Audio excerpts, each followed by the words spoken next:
Benjamin shouts at his son for indulging in romantic talk and he chases him with his cane. Silvet, who is sitting on the other side, has heard everything and she tells herself, no wonder why her father hates this terrible man, odious man, that is Benjamin, person's father. At that time, Pasquino, Silver's father, comes to the scene. Pasquino, oh well, mademoiselle, miss, what are you doing here? Pasquino addresses Silvet and asks her, what are you doing here in this corner? Mademoiselle is miss. Silvet says, oh, I'm doing nothing, I'm just taking the air. Alone? You silly girl, aren't you afraid to sit in the corner of the park all alone and that too at this time? Silver, oh no, not in the least. Oh no, I'm not scared. Near this wall you're sitting, I forbade you to come near that. Didn't I tell you you are forbidden to sit here? Didn't I tell you that you are not supposed to sit near the wall? I told you very clearly that you should not come and sit near the wall. You see the park over there?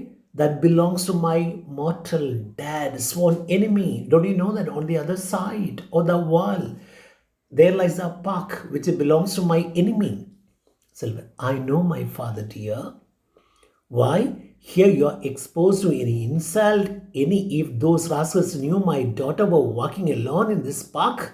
Say, look, if you sit alone in this corner near the wall, you know what will happen? If I told those rascals, the rascals are Personate and his father Benjamin, if they come to know that you are sitting and you are walking alone in the park or you are sitting near the wall, they will insult you. They'll expose you to any kind of insult.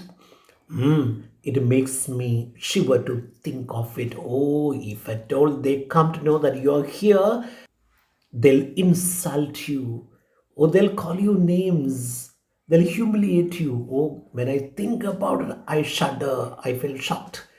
I'm going to have this wall repaired and erect a huge iron grill on top of it.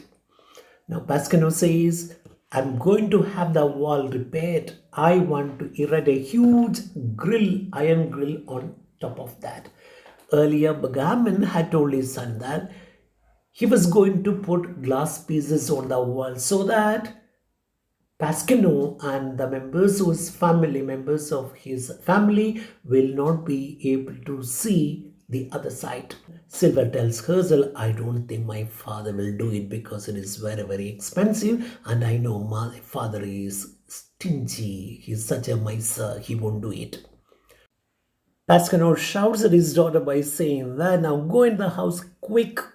She goes out, Pascano glowering at her, looking at her angrily.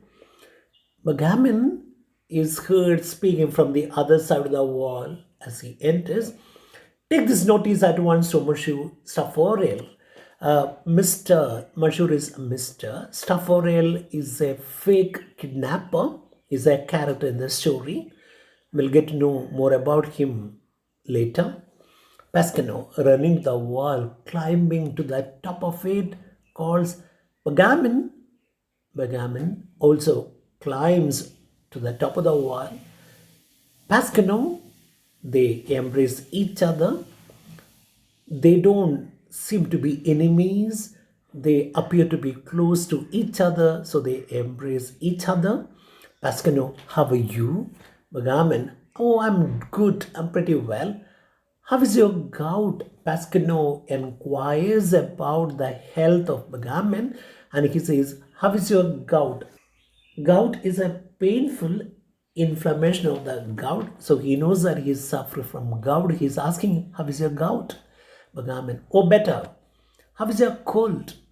Pascano, still troubles me. Oh, devil take it. Okay, it troubles me. I let go to devil. I don't care. Well, the marriage is arranged.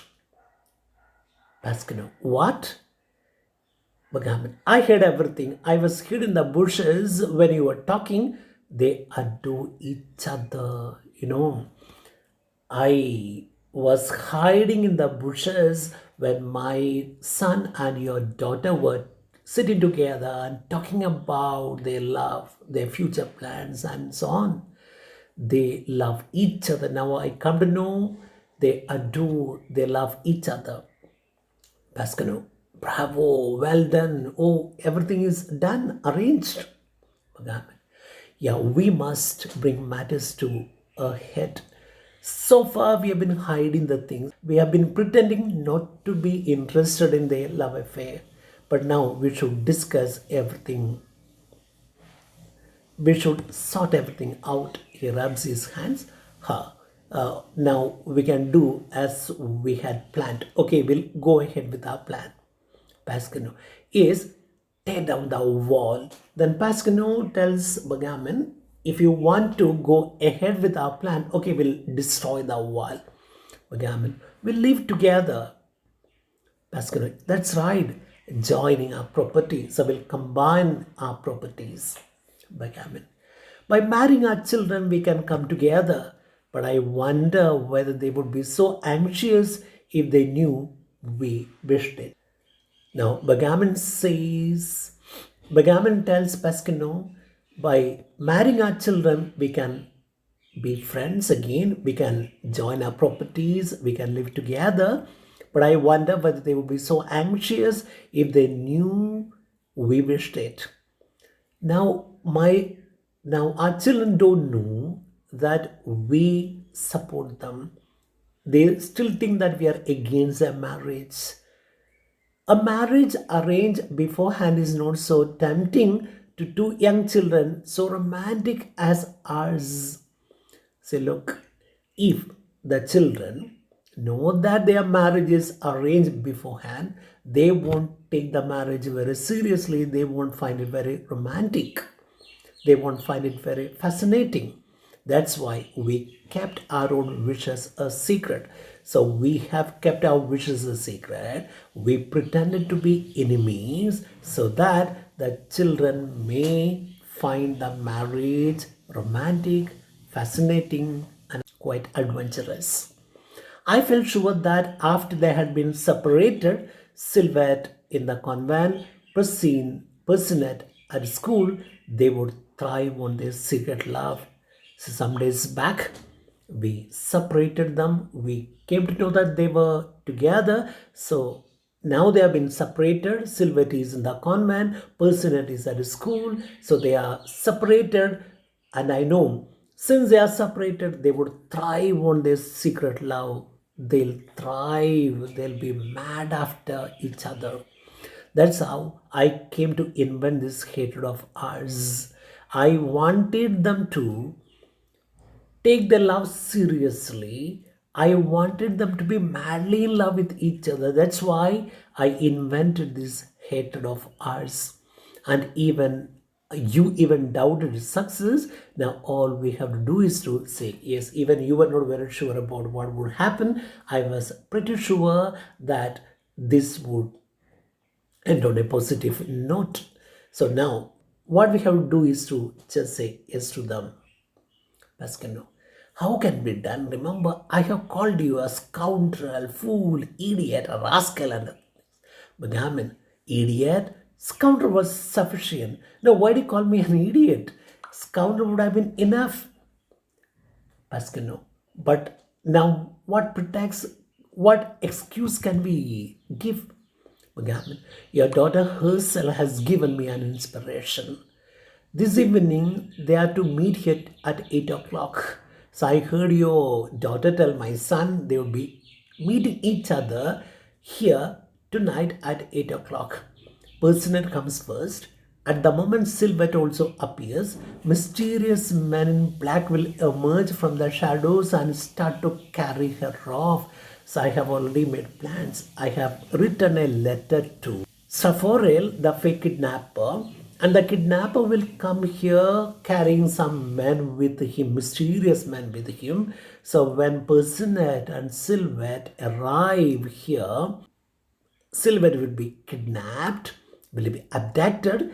Then she will scream. Then our young hero, my son, will give him a chase, draws his sword. The ravisher enemies pretend to run away. I arrive on the scene. Then your daughter is safe and sound. You bless the couple and drop a few appropriate tears. My heart is softened.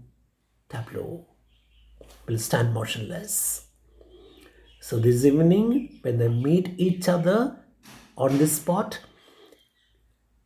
your daughter will be kidnapped, abducted, and then my son will try to save her.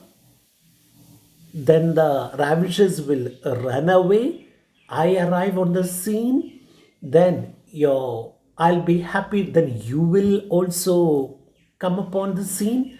Then your daughter is safe and sound. You bless a couple and drop a few tears saying that, oh, your daughter is saved by my son, and my heart also feels softened, and that'll be the end. Pascal would say, wonderful. It's a stroke of genius. Megaman, modestly. Yes, I think really it is. Look, see, that man coming, it is Raphael, the bravado whom I wrote a few minutes ago. He is to superintend the abduction. Then Begaman says, yes, I think it really is. That's how it should work out. That's how that it should be executed. Look, see, that man is coming now. I can see that man coming now. It is Stafforel, the bravado, the fighter whom I wrote to a few minutes ago. I wrote a letter to him. I sent a letter to him a few minutes ago, and he is going to be here, and he is going to supervise the abduction of your daughter.